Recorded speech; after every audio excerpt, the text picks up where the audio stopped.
Identify the underlying chemistry concept.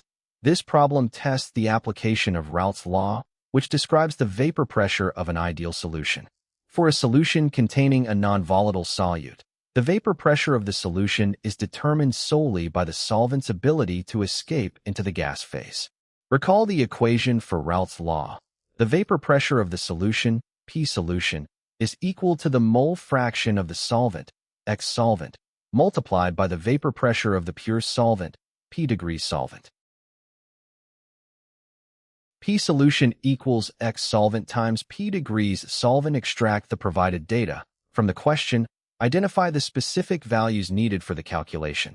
Vapor pressure of pure water, P degrees H2O, equals 24.0 millimeters Hg. Mole fraction of water, X H2O, equals 0.900. Perform the calculation. Substitute the values into the equation. P solution equals 0.900 times 24.0 millimeters Hg. To solve without a calculator, recognize that 0.9 times 24 is the same as 24.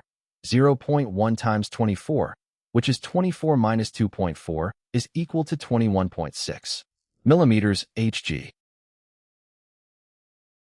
Conclusion: the expected vapor pressure of the solution is 21.6 millimeters Hg, which matches choice C. The correct answer is option C, 21.6 millimeters Hg.